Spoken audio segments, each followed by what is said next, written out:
नमस्कार पालक, शिक्षक व विद्यार्थी मित्रांनो, झंकार आपल्यासाठी घेऊन येत आहे इयत्ता तिसरीचा पूर्ण अभ्यासक्रम या आमच्या YouTube चॅनलवर। तर आमच्या या चॅनलला सबस्क्राइब करा आणि इतर पालकांना आणि विद्यार्थ्यांना पण शेअर करायला विसरू नका।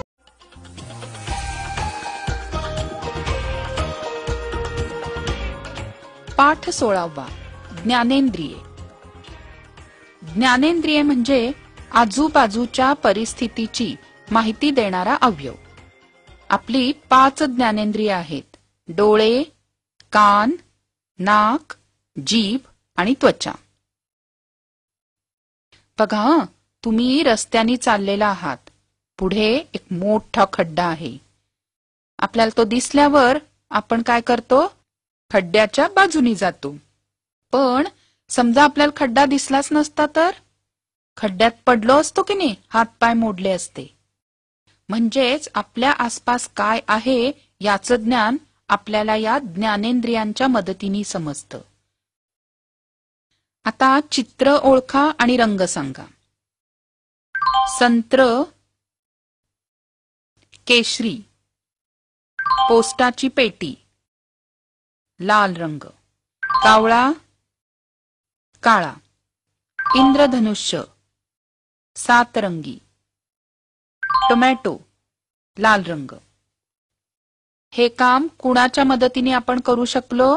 तर डोळ्यांच्या मदतीने। मग आता पहिल्यांदा बघूया, डोळे हे ज्ञानेंद्रिय। डोळ्यांमुळे आपल्याला पाहता येतं, वस्तूंचा रंग समजतो, आकार समजतो आणि वस्तू किती दूर आहे याचा अंदाज येतो। दुसरा अवयव म्हणजे कान। कानांमुळे आपण ऐकू शकतो, समोरची व्यक्ती काय बोलते ते आपल्याला समजतं। आवाज कर्कश आहे की मृदू ते कानांमुळे कळतं। हा आवाज पक्ष्याचा आहे की प्राण्याचा तेही समजतं। आणि आवाज कोणत्या दिशेने येतो तेही कानांमुळे समजतं। नंतरचं ज्ञानेंद्रिय आहे नाक। नाकामुळे आपण वास घेऊ शकतो। हवा कुबट आहे हे वासावरून समजतं, तर फुलाचा वास छान आहे हेही वासावरून समजतं। यानंतर जीभ। जिभेमुळे आपल्याला चव कळते। साखर गोड असते, कारलं कडू असतं, लिंबू आंबट असतं आणि मीठ खारट असतं, हे आपल्याला जिभेमुळे कळतं। मिरची तिखट आहे हे तोंड भाजल्यावरच समजतं की नाही। यानंतरचं ज्ञानेंद्रिय म्हणजे त्वचा। त्वचेमुळे आपल्याला वस्तू गरम आहे का गार ते समजतं। वस्तू खरखरीत आहे की गुळगुळीत तेही समजतं। मग या ज्ञानेंद्रियांच्या मदतीने आपल्याला जगातलं सगळं समजतं।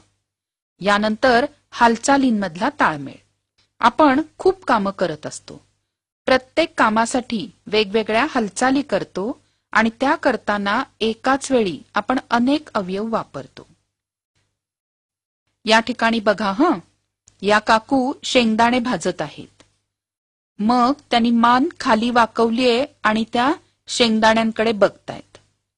डाव्या हातातल्या चिमट्यानी कढई धरलीये, उजव्या हातातल्या उलथण्याने कढईतले शेंगदाणे परतत आहेत।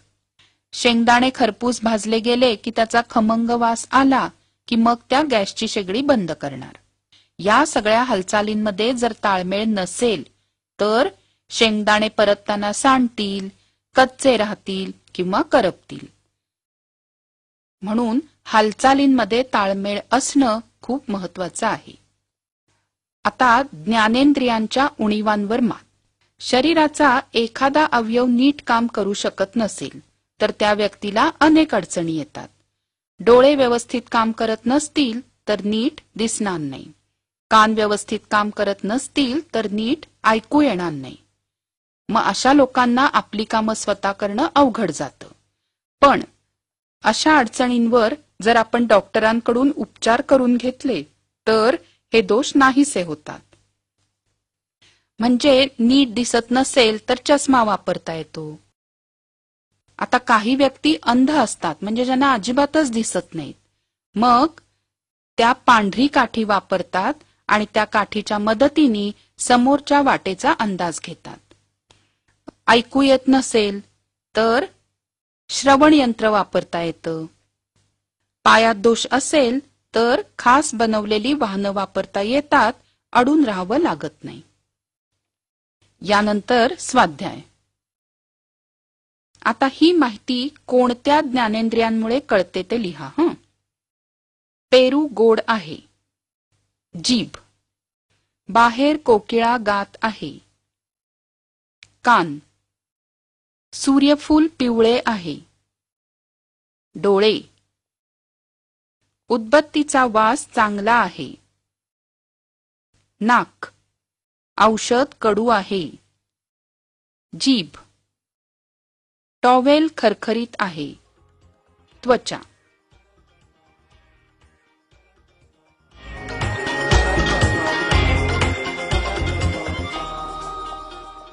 आशा आहे या व्हिडिओमधील टॉपिक तुम्हाला समजले असतीलच. अजून पुढील व्हिडिओ पाहण्यासाठी आमच्या चॅनलला सबस्क्राईब करा आणि इतर पालकांना आणि विद्यार्थ्यांना शेअर करून पुढील व्हिडिओसाठी आम्हाला प्रोत्साहित करा.